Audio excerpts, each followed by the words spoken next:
ဟုတ်တယ်ဟုတ်တယ်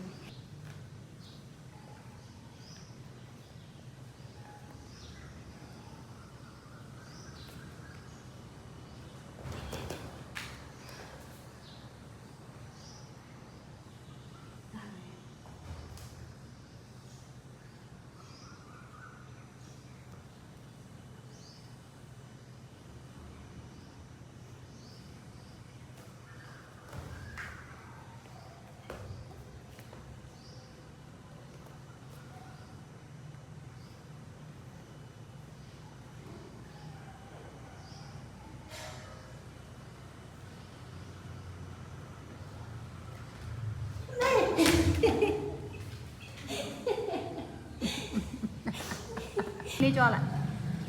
ဟုတ်ပြီအဲ့အနေထားကောင်းတယ်လက်က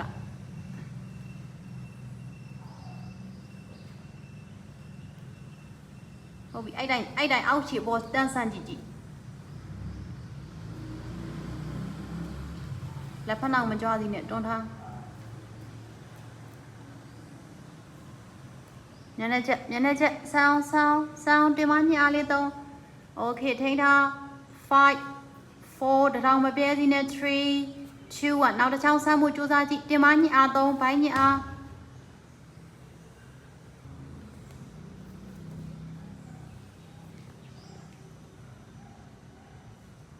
အဲ့ကနေဘိုက်ကိုညှစ်ထားဒူးတထောင်မဖွားလေးညှစ်ထားညှစ်အားနဲ့တင်ထားဟုတ်ပြီအဲ့မှာလက်ရွေးသွားပြန်ချအောက်ကနေပြန်တော့ပါစီအောက်ကနေပြန်တော့ဟုတ်ပြီ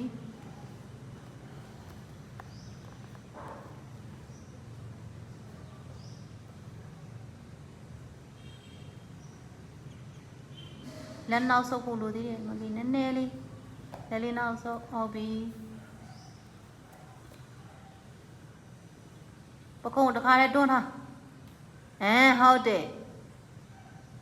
ဖွားလေးပဲဘိုင်းညအားသုံးပြီးဖွားလေးချီချောင်းလေးမျက်နှာချက်ကိုတစ်ခါလေးထိုးတာဟုတ်တယ်ဖွားလေးဟုတ်တယ်မျက်နှာချက်ကိုတစ်ခါလေးထိုးဘိုင်းညအားသုံးဒူကိုကြွားကြည့်โอเคပါလာပြီဟုတ်တယ်တင်မညစ်โอเคဖြည်းဖြည်းမလောနဲ့တွန်းထားပခုံးကိုတွန်း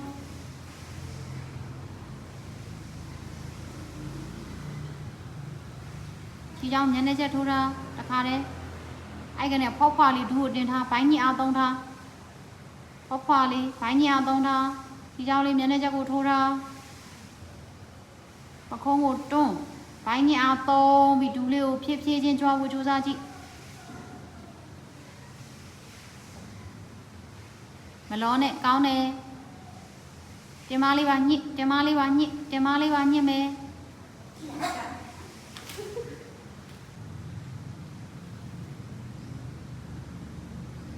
တွန်းထားအဲ့ပခုံးတွန်းထားတဲ့အားကောင်းတယ်ဟုတ်တယ်တောင်ချုပ်ထားကောင်းတယ်အဲ့နေထားကောင်းတယ်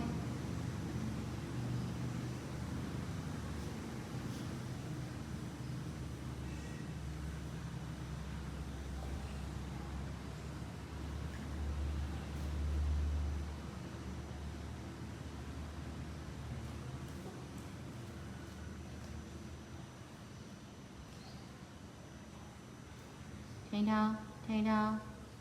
တောင်း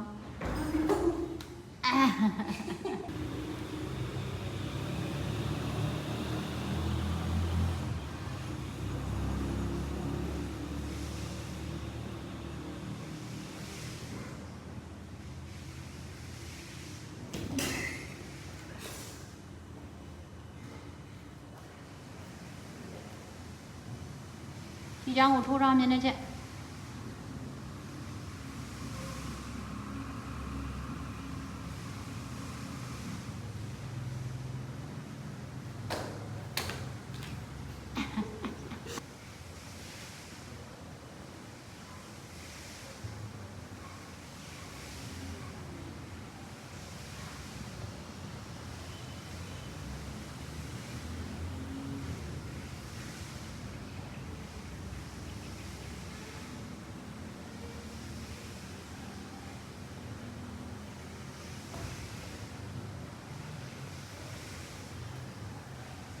တင်မကြီးအားသုံးတင်မကြီးအားသုံးခြေချောင်းလေးမျက်နှာချက်လာဖို့ကြိုးစား6လေးကိုစု